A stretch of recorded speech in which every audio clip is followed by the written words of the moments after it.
கவரி பிஸ்னஸ் பார்த்துக்கிட்டு இருக்கவங்கள கோடீஸ்வரர்களுக்கும் வணக்கம். வணக்கம். இந்த வீடியோ ரொம்ப முக்கியமான வீடியோ. மார்க்கெட் ஏன் இறங்குது அப்படிங்கிறத நம்ம டீப் டைவ் பண்ணி ஆராய்ச்சி பண்ண போகிறோம். ஓகே, அதுக்கு தான் குருஜி ஜாயின் பண்ணுறார். Let's welcome. ஸோ வீடியோக்குள்ளே போகிறதுக்கு முன்னாடி ஒரு முக்கியமான விஷயம். இந்த வாரம் சனிக்கிழமை மத்தியானம் 3 மணிக்கு சென்னையில் நம்மலாம் மீட் பண்ண போகிறோம். எஸ், காவேரி பிஸ்னஸுடைய இயர் அண்ட் மீட் இருக்குது. அந்த மீட்டில் நீங்கள் கலந்துக்கிறதுக்கு இந்த வீடியோ கீழே கமெண்ட்டில் நாங்கள் பின் பண்ணி வச்சிருக்க லிங்கை கிளிக் பண்ணி ரெஜிஸ்டர் பண்ணுங்கள். இன்னையோட ரெஜிஸ்ட்ரேஷன் க்ளோஸ் ஆகிடும். நாளைக்கு எல்லாருக்குமே இன்விடேஷன் வந்து சேர்ந்துடும். அதிகபட்சம் நாளைக்கு வந்து சேர்ந்துடும். அதனால் இப்போவே வந்து நீங்கள் ரெஜிஸ்டர் பண்ணுங்கள். இந்த பிக் டாபிக் உள்ள நம்ம போகிறதுக்கு முன்னாடி முக்கியமாக 2 விஷயம் இருக்குது சார். ஒன்று வந்து ஐடிசி கம்பெனியுடைய அந்த டீமர்ஜர் டேட்டு கொடுத்துருக்காங்க, ஜனவரி 6 அப்படின்னு கொடுத்துட்டாங்க. ஐடிசி டீமர்ஜர் பற்றி என்ன நினைக்கிறீங்க? அதுக்கப்புறம் மொபிக்விக் பற்றியும் ஒரு மேட்ரு இருக்குது. ரைட். ஆமாம்மா, மொபிக்விக் ஆமாம். அது வந்து கோட்டா ஆகும்போதே நிலை அபவுட் 45% இன்க்ரீஸில் தான் கோட்டா இருக்குது அந்த ஆஃபர் ப்ரைஸ்லேருந்து. It's a good one. And ஆனால் வாங்குறவங்க என்ன பிளான் பண்ணோம் அப்படின்னா, இந்த கம்பெனி வந்து லாஸ்ட் இயர் தான் ஃபஸ்ட்டு ப்ராஃபிட்டுக்குள்ளே வந்திருக்காங்க. ஓகே. அண்டு இந்த இயரில் எப்படி இருக்குன்னு பார்க்கணும். அண்ட் மொரோவர் இந்த எக்ஸாக்டாக 30 days முடிஞ்சோடனே 50% ஆஃப் இது வந்து ஆங்கர் இன்வெஸ்டர்ஸ் வந்து அவங்க விற்கலாம். ஓகே. அப்புறம் 90 daysக்கு அப்புறம் அந்த பேலன்ஸ் 50% கூட விற்கலாம். அவங்க தேர் ஹோல்டிங் அபவுட் 30% கிட்ட ஹோல்ட் பண்ணிட்டு இருக்காங்க. அதனால் மார்க்கெட்டில் அந்த சமயத்தில் கரெக்ஷன் வரதுக்கு சான்சஸ் இருக்குது. அப்புறம் ஜென்ரலாகவே மார்க்கெட் டிக்ளைன் ஆகிட்டு தானே இருக்குது. ஸோ அதனால் பொறுத்திருந்து வாங்குறது பெட்ரு. அவங்களோட ரிசல்ட்ஸ் வரட்டும், ஐபிஓவோட ரிசல்ட்ஸ் வரட்டும், இந்த ஃபஸ்ட்டு குவார்ட்டர் ரிசல்ட்ஸ் வரட்டும். வந்தோடனே எப்படி பண்ணுறாங்க அப்படின்னு பார்த்துட்டு டிசைட் பண்ணலாம் அந்த கம்பெனி. ஓகே. ஐடிசியுடைய demerger demerger of the hotels பார்த்திங்கன்னா நல்லா தான் இருக்குது. அவங்களுடைய ரெவென்யூ பர் ஆக்குபைட் ரூம் வந்து பெட்டராக இருக்குது. அண்ட் இன்ஃபேக்ட் எதுக்காக வந்து செப்பரேட் பண்ணாங்களோ இன்றைக்கி வந்து அதை வந்து அச்சீவ் பண்ண போகிறதில்ல. அதாவது ஹோட்டல் இண்டஸ்ட்ரி தான் பேடாக பண்ணிகிட்ருக்கு, அதனால் தனியாக எடுத்துகிட்டு போயிடலாம் அப்படின்னு நினச்சாங்க. இன்றைக்கி ஹோட்டல் இண்டஸ்ட்ரி தான் நல்லா பண்ணிகிட்ருக்கு. எஃப்எம்சிஜி செக்டாரோட ஹோட்டல் இண்டஸ்ட்ரி தான் நல்லா பண்ணிகிட்ருக்கு. அதனால் வந்து anyhow as a shareholder நமக்கு ஒரு போனஸ் ஷேர் கிடைக்கும் ஈஸியாக. It will quote around 90 rupees அந்த மாதிரி கோட் ஆகும்னு நினைக்கிறேன் ஷேர் மார்க்கெட். பட் இன்னும் அந்த ப்ரைஸ் என்னன்னு தெரியல. பட் ஷார்ட்லி அதை அனௌன்ஸ் பண்ணுவாங்கன்னு நினைக்கிறேன். ஸோ ஐடிசி டீமர்ஜரை பொறுத்த வரைக்கும் 10 ஐடிசி ஷேர் நம்மகிட்ட இருந்தால் ஒரே ஒரு ஐடிசி ஹோட்டல் ஷேர் கிடைக்கும். கரெக்ட். ஓகே. அண்டு ஐடிசி வந்து 40% ஹோல்ட் பண்ணிட்டு இருப்பாங்க அந்த ஐடிசி ஹோட்டலில். ஸோ 60% வந்து கிவன் டு பப்ளிக்னு எடுத்துக்கலாம். ஓகே. அடுத்து நம்ம அந்த முக்கியமான டாபிக் வரும். இப்போ வந்து ஃபெட் ரிசர்வ் என்ன பண்ணியிருக்காங்க, 25 பேசிஸ் பாயிண்ட் ரேட்டை கட் பண்ணியிருக்காங்க. ரைட். 4.5லேருந்து 4.25 அப்படின்னு கட் பண்ணியிருக்காங்க. ஆனால் நடக்கிற விஷயங்கள் எல்லாமே அதுக்கு அப்படியே ரிவர்ஸாக நடக்குது. ரேட் கட் பண்ணாங்கன்னா நிச்சயமாக அது மார்க்கெட்டுக்கு நல்லாயிருக்கும், இந்தியன் ஷேர் மார்க்கெட் நல்லா பெர்ஃபார்ம் பண்ணணும் அப்படின்னு எதிர்பார்த்தோம். எல்லாருமே தான் எதிர்பார்த்தாங்க. பட் அது நடக்கவே இல்லை. கொஞ்ச நாளாகவே வந்து மார்க்கெட் குறைஞ்சிக்கிட்டு இருக்குது. இன்றைக்கி இன்னுமே கரெக்டாக இருக்குது. 23,970 அந்த ரேஞ்சில் இருக்குது. இப்போ நம்ம இந்த வீடியோ ஷூட் பண்ணிகிட்டு இருக்கும்போது இதுக்கு காரணம் என்ன சார்? நேற்று வந்து S&P 500 மட்டுமே 3% கரெக்டாக இருக்குது. ஸோ அதனால் ஏஷியன் மார்க்கெட்லாம் குறைய ஆரம்பிச்சிச்சு இன்றைக்கி morning. And followed by Indian மார்க்கெட்டும் சிவியராக ஃபாலோ ஆகிடுது. நம்ம பார்க்குறது ஒன்று, நடக்கிறது ஒன்றா இருக்குது. ரொம்ப ஆச்சரியமாக இருக்குது. ஆக்சுவலாக நம்ம வந்து ரேட் கட்டுக்காக தான் எவ்வளோ நாளாக நம்ம எதிர்பார்த்துட்டே இருந்தோம். அதுவும் சொன்னது நடந்தது வேறு. ஸோ எல்லோரும் எதிர்பார்த்தாங்க 25 பேசிஸ் கட் பண்ணுவாங்க. அது ஆக்சுவலாக நடந்தது. பட் இதில் ஒரு இது என்ன இருக்குன்னா, ஒரு ட்விஸ்ட்டு அப்படின்னு சொல்லலாம். என்னென்னா 25ல் தட் இஸ் கேலண்டர் இயர் 25ல் 2 கட்டு தான் இருக்கும், 4 கட்டு அப்படிங்கிற எதிர்பார்ப்பு ஃபுல்ஃபில் ஆகலை அப்படின்னு தான் எடுத்துக்கணும். அது ஒரு காரணம். இதுதான் ஒரு டைரக்ட் ரீசன், எல்லா இடத்துலையும் பண்ணலாம். பட் ஆனால் நிறைய அதர் காரணம் இருக்குது. இந்தியா ஏன் குறைஞ்சிச்சுன்னு தான் பார்க்குறோம். நமக்கு மித்த கண்ட்ரி எப்படி குறைஞ்சுன்னு நம்ம கவலைப்பட வேண்டியதில்லை. இந்தியாவில் ஏன் ஷேர் மார்க்கெட் குறைஞ்சிருக்கு அதுதான் முக்கியமான காரணம். இது first and the most important இது என்ன பார்த்தீங்கன்னா, இந்த ரேட்டு கட்டு கொடுத்தனால பட் டாலர் வந்து பயங்கரமாக ஸ்ட்ரெங்தன் ஆகிடுது. 2 years பேக் இருந்த லெவலுக்கு இப்போ போயிடுச்சு. 108.1 that is a dollar index வந்து 108.1 ஆகிடுச்சு. டாலர்ஸ் வந்து இண்டெக்ஸ் ஸ்ட்ரெங்தன் ஆக என்ன ஆகும் அப்படின்னா அதர் கரன்சிஸ்லாம் வீக்கன் ஆகும். அதனால் இந்தியன் ருப்பி பாருங்கள், நேற்று வந்து 85.3 கூட டச் ஆச்சு. ஆனால் இன்றைக்கி வந்து 85.07. இப்போ அந்த 12 மணிக்கு நம்ம பண்ணுறப்ப இது வந்து 85.07 இருக்குது. ஸோ இது வந்து நம்ம பேட் ஃபார் த கண்ட்ரி. நம்ம வந்து இம்போர்ட் லெட் எக்கானமி. அப்போ இம்போர்ட் லெட் எக்கானமியாக இருக்கிறப்ப நம்ம எல்லா இடத்தும் எல்லாமே நம்ம இம்போர்ட் பண்ணிகிட்டே இருப்போம் நிறைய. இப்போ பாருங்கள் ஆயில் காஸ்ட்லி ஆக போகுது. தென் வந்து நம்ம வந்து கோல்டு வேறு நிறைய போன மாதம் பார்த்தீங்கன்னா கோல்டு எக்கச்சக்கமாக இம்போர்ட் பண்ணியிருக்கோம். ஸோ அதுவும் வந்து காஸ்ட் இன்க்ரீஸ் ஆக போகுது. அதாவது காஸ்ட் இன்க்ரீஸ் ஆச்சுன்னா இன்ஃப்ளேஷனை ஃபாரின்லேருந்து இம்போர்ட் பண்ணுறோன்னு அர்த்தம். ஓகே, அதுதான் ஃபஸ்ட்டு. இது செகண்டு இம்பார்ட்டன்ட் பார்த்தீங்கன்னா பட்ஜெட், இது ட்ரேட் டெஃபிசிட் இன்க்ரீஸ் ஆகும். ஏற்கனவே போன மாதம் பார்த்தோம் நிலை $37.8 பில்லியன் வரைக்கும் இன்க்ரீஸ் ஆகிடுச்சு. ஸோ இதுவும் வந்து ஒரு பேடு இது ஃபார் த எக்கானமி இன் ஜென்ரலாக பார்த்தீங்கன்னா. ஏன்னா நிறைய இன்புட் ஃபார் இண்டஸ்ட்ரீஸை எல்லாமே பார்த்தீங்கன்னா இம்போர்ட் பண்ணிட்டு தான் இருக்கோம். ஈவன் ஃபார்மாக்கு கூட நியர்லி அந்த ஏபிஐ கூட ஈவன் நவ் நம்ம அங்கேருந்து சைனாலேருந்து இம்போர்ட் பண்ணிகிட்ருக்கோம். ஸோ இதெல்லாம் காஸ்ட்லி ஆக போகுது. இது வந்து ஒரு another thing, budget deficit increase ஆகும். அண்டு தேர்ட் ஒன் வந்து பாருங்களேன், இந்தியா வந்து நிறைய பாரோ பண்ணியிருக்காங்க ஃப்ரம் அப்ராடு. இண்டஸ்ட்ரி தான் நிறைய பாரோ பண்ணியிருக்காங்க தென் கவர்மெண்ட்டோட. ஆனால் இண்டஸ்ட்ரி வந்து இந்த பாரோ மணி பார்த்திங்கன்னா தென் அவங்க வந்து ஜாஸ்தி ரிட்டர்ன் பண்ணணும். ஏன்னா இப்போ ருப்பி டிப்ரிஷியேட் ஆனதுனால அவங்க மோர் மணி ஏர்ன் பண்ணோம் to the same dollar generate பண்ணுறதுக்காக. அதனால் லோனெல்லாம் வில் பிகம் வெரி காஸ்ட்லி ஆக போகுது. ஸோ இது வந்து ஒரு பேட் சைன். இது அதாவது ஆர்பிஐ வந்து இன்ட்ரெஸ்ட் ரேட்டை குறைக்கலான்னு பிளான் பண்ணிகிட்டு இருக்க சமயத்தில் இந்த மாதிரி நியூஸ்லாம் வந்துச்சு அப்படின்னா என்ன ஆகும்னா, ட்ரேட் ரிசர்வ் இவ்வளோ இருக்குது, தென் வந்து ஃபாரின் இன்ஸ்டிடியூஷனல் இன்வெஸ்டர்ஸு வித்ட்ரா பண்ணிட்டு போயிட்டுருக்காங்க, தென் வந்து ருப்பி ஆல்சோ இவ்வளோ டிப்ரிஷியேட் ஆகிடுது. அப்படிங்கிறப்ப இது இன்ஃப்ளேஷனையும் தூண்டி விடும். அப்படிங்கிறப்ப எப்படி வந்து இவங்க இன்ட்ரெஸ்ட் ரேட்டை குறைக்க போகிறாங்கன்னு ஒரு பெரிய கொஸ்டின் வருது. ஸோ நிறைய அன்சர்டன்டி இந்த சிச்சுவேஷனில் பார்த்தீங்கன்னா ஃபாரின் இன்ஸ்டிடியூஷனல் இன்வெஸ்டர்ஸும் பணம் வித்ட்ரா பண்ணிகிட்டே போயிட்டே இருக்காங்க. ஸோ இதுவும் ஒரு நெகட்டிவ் ஆஸ்பெக்ட். இதனால தான் ஷேர் மார்க்கெட் வந்து இந்த ஃபேக்டர்ஸ்லாம் கன்சிடர் பண்ணி தான் நான் நினைக்கிறேன் இதெல்லாம் குறைய ஆரம்பிச்சுட்டே இருக்குது. ரேட்ஸ்லாம் குறைஞ்சிக்கிட்டே போயிட்டுருக்கு. அப்புறம் ஒன்று important, perhaps the most important என்னென்னா, Q1லேயும் டிக்ளைன் ஆகிட்டு ரிசல்ட்ஸ் எல்லாமே மோஸ்ட் ஆஃப் த கம்பெனிஸோட ஏர்னிங். Q2ல் சிவியராக அடி வாங்கிடுச்சு. நம்மளோட மேக்ரோ ஃபேக்டர்ஸ் எல்லாமே நெகட்டிவில் தான் இருக்குது இப்போ. ஆக்சுவலாக நெகட்டிவ்ங்கிறது என்ன நான் சொல்கிறேன்னா அப்படின்னா, எதிர்பார்த்த அளவுக்கு க்ரோ ஆகலை, இல்லாட்டா ப்ரீவியஸ் குவார்ட்டரில் கம்பேர் பண்ணப்போ அது குறைஞ்சிருக்கு. ஸோ இதுதான் ரீசன்.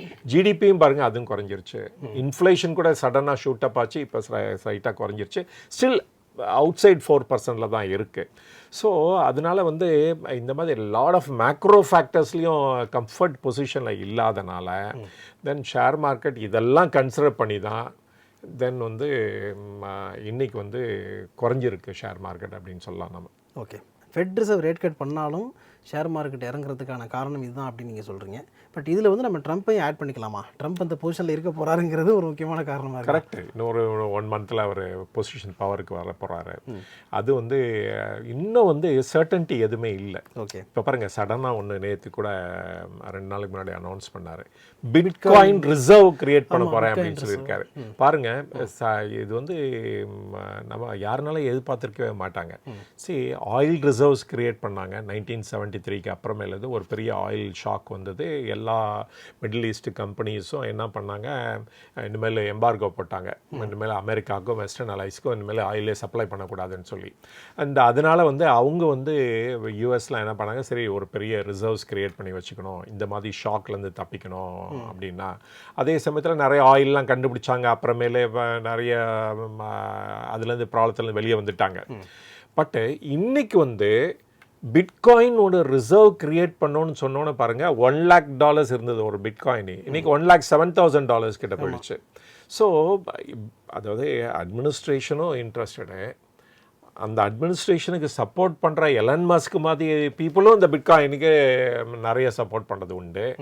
ஸோ அதனால் பிட்காயின் வந்து ஒரு இம்பார்ட்டன்ட் கரன்சி ஆகிடும் போல் இருக்குது. அந்த லெவலுக்கு அது போயிட்டுருக்கு. ஆனால் ட்ரம்ப் சொன்னதை வெதர் அவங்க அச்சீவ் பண்ண முடியுமா என்னன்னு தெரியல. என்ன சொன்னார், டாலருக்கு சூப்பர்மசி கிரியேட் பண்ணுவேன் அப்படின்னு அவர் சொல்லிட்டு இருந்தார் எலெக்ஷன் டைமில். ஆனால் டாலருக்கு சூப்பர்மசி கிரியேட் பண்ணுற டைமில் நீங்கள் வந்து பிட்காயினுக்கு இவ்வளோ இம்பார்ட்டன்ஸ் கொடுத்தீங்கன்னா எப்படி டாலர் சூப்பர்மசி அச்சீவ் பண்ண முடியும் அப்படிங்கிறது ஒரு கொஸ்டின் வருது. எனியோ இந்த ஆல் திஸ் மெஷர் என்ன கிரியேட் பண்ணிடுச்சுன்னா, ஃபாரின் இன்ஸ்டிடியூஷனல் இன்வெஸ்டர்ஸ் அத்தனை பேரும் எமர்ஜிங் மார்க்கெட்ஸ்லாம் வித்துட்டு பணத்தை அவங்க எடுத்துகிட்டு போயிட்டுருக்காங்க அங்கே. அப்புறமேலு பார்த்தீங்கன்னா அவங்களுடைய 10 இயர் பாண்ட் ஈல்டு கூட பார்த்தீங்கன்னா இது வரைக்கும் இல்லாத லெவலுக்கு ரீச் ஆகிடுது வர இந்த ரீசெண்ட் டைமில் 4.51 இன்னைக்கு மார்னிங். ஓகே. ஸோ அதுவும் வந்து ஒரு ஷாக்கிங்காக இருக்குது. ஸோ அதனால் நிறைய நெகட்டிவ் நியூஸ் அகெயின்ஸ்ட் இந்தியாவாக இருக்கிற மாதிரி தான் தெரியுது நமக்கு. இல்லை, பிட்காயின் ரிசர்வ் கிரியேட் பண்ணுறதுக்கு பின்னாடி இன்னொரு காரணம் இருக்கும் அப்படின்னு நான் நினைக்கிறேன். அதாவது அவருடைய கட்சியில் இருக்க ஆட்கள், எலான் மஸ்க், இந்த மாதிரி எல்லாருமே பிட்காயினில் நிறைய இன்வெஸ்ட் பண்ணி வச்சுருக்காங்க. இந்த மாதிரி இந்தியாவில் இருந்துன்னா ஒரு பெரிய ஸ்கேம் ஆயிரும். ஒரு ஜேபிசியை போட்டுருவாங்க. பட் அங்கெல்லாம் துணிஞ்சே பண்ணுறாங்க பாருங்க. ஓகே, ஓப்பனாகவும் பண்ணுறாங்க. எக்ஸாக்டாக தான் இருக்குங்கிறீங்களா? இருக்கலாம், யாரு கண்டா, நமக்கு இங்கேருந்து உட்காந்து அதை சொல்ல முடியாது கரெக்டாக அங்கே அமெரிக்கன் பாலிடிக்ஸ் பற்றி. Okay sir. ஆனால் இப்போ இந்த 23,950 அந்த ரேஞ்சில் நிஃப்டி இருக்குல்ல, இது வந்து இப்போதைக்கு ரெக்கவர் ஆகிறதுக்கான சான்சஸ் இருக்கா, இல்லை ஃபர்தராக இன்னும் டவுன் ஆகுமா? 22,000 அந்த ரேஞ்சுக்கு போகுமா? அதாவது என்னை பொறுத்த வரைக்கும் நான் வந்து நிறைய வித்துட்டே இருக்கேன்னு தான் நான் சொன்னேன் நான். அண்டு நான் வந்து அந்த ஜனவரி 20th வரைக்கும் வெயிட் பண்ணிகிட்ருக்கேன். ஏன்னா அன்றைக்கி தான் பவருக்கு வர்றாரு ட்ரம்ப்பு. அவர் என்ன மாதிரி பாலிசி அனௌன்ஸ் பண்ண போகிறாரு அப்படின்னு பார்த்துட்டு அப்புறமேல் தான் டிசைட் பண்ணணும்.